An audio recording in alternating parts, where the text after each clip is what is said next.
What if everything you've been told about freedom is just a story designed to keep you exhausted, in debt, and grateful for the crumbs? This is not an abstract political question. It's the quiet hum of anxiety in the background of our daily lives. We chase the American dream like it's a tangible finish line, a gleaming prize just over the next hill. But for millions, that chase feels less like a sprint toward victory and more like a desperate marathon on a treadmill, a machine programmed to a speed just slightly faster than we can sustainably run. We're publicly praised for our relentless hustle, privately celebrated for our silent burnout, and constantly told that our palpable struggle is not a sign of a broken system, but proof of our own personal virtue and grit. But what if the grand narrative of liberty we cling to has, brick by invisible brick, quietly constructed cages around our time, our health, and our futures? Cages we don't even recognize because we're too busy running to look at the walls.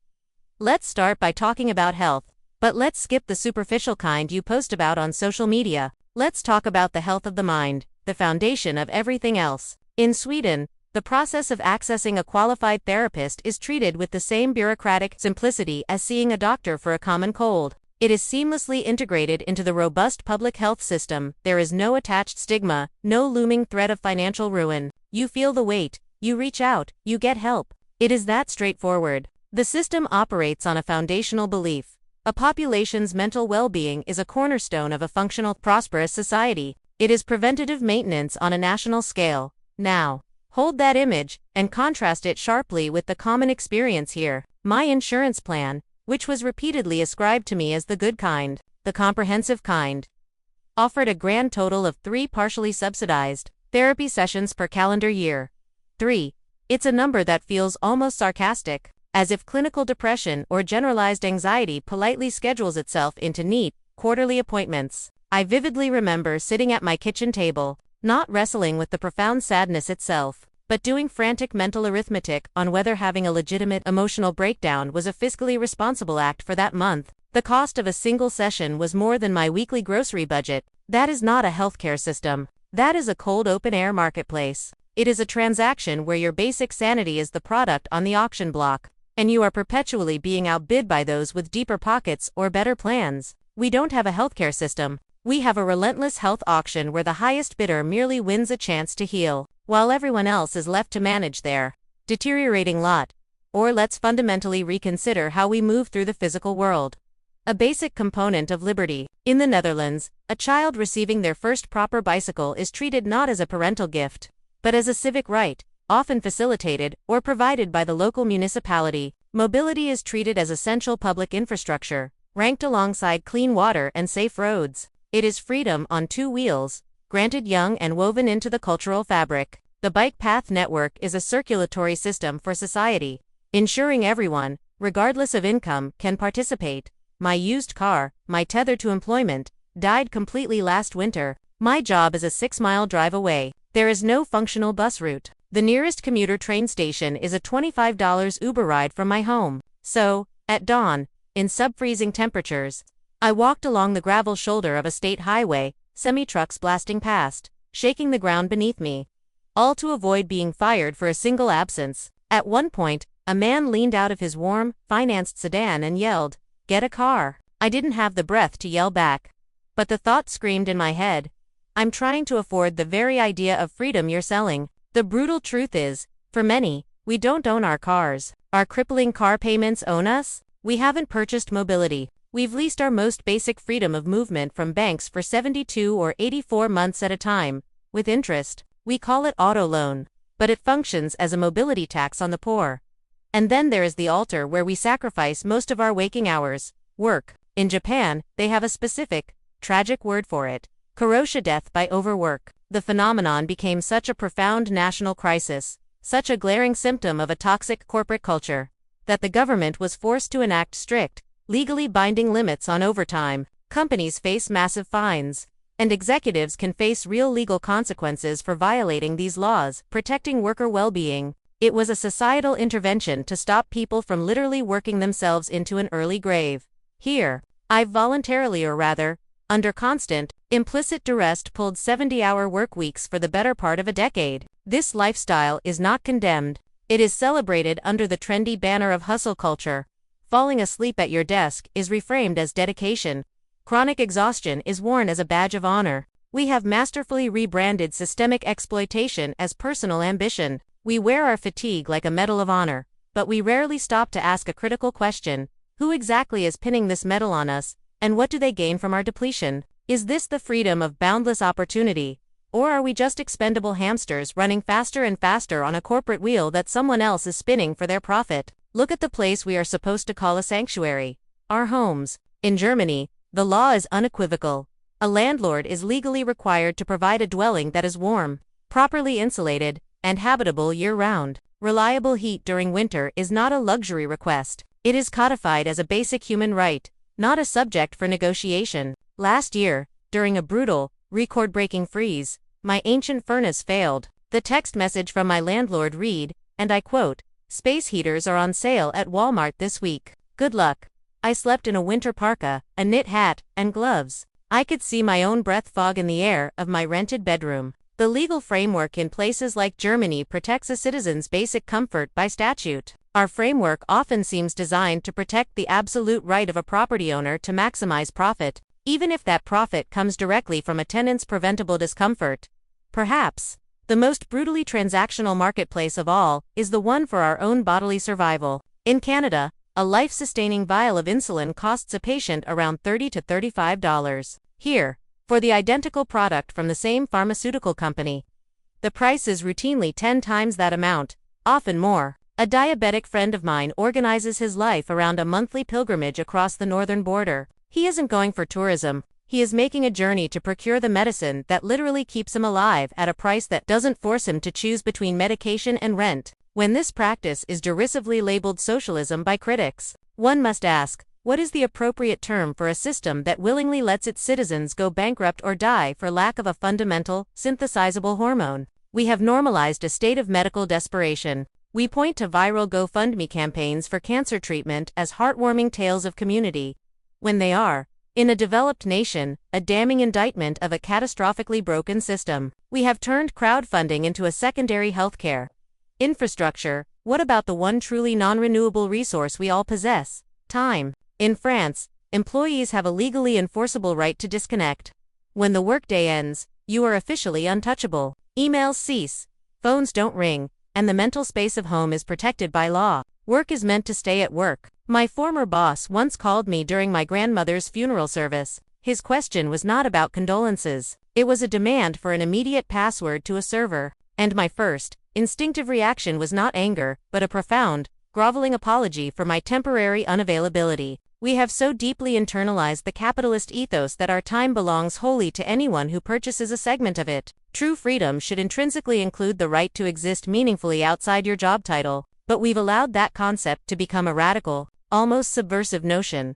Even the fundamental human act of starting a family has been transformed into a perilous financial trapdoor. In Denmark, the cost of high-quality early childhood education and care is capped at a tiny, manageable percentage of a family's income. The societal philosophy is clear: raising the next generation is not a private luxury or a personal hobby. It is the most critical collective investment a society can make in its own future. It is treated as a public good. My sister, an accountant in Ohio, pays over $1,500 every month for daycare for her That sum is equivalent to a second, hefty mortgage or rent payment. She confesses that she works her demanding job primarily to earn the money required to pay for the daycare that, in turn, allows her to go to that very job. The cruel, circular math of it would be laughable if the stakes weren't so devastatingly high. We loudly champion family values in our political rhetoric, while simultaneously constructing an economic reality where choosing to have a family is one of the greatest financial risks an average person can undertake. We value the idea of family, but abandon the actual families to the wolves of the free market. Let's examine the great promise, the great equalizer: education. In Austria, attending a world-class university is tuition-free for all citizens. The state proactively invests in developing the minds of its young people because it is understood that a highly educated, critically thinking populace benefits everyone, driving innovation, fostering culture, and sustaining democracy. It is a long-term investment in national capital.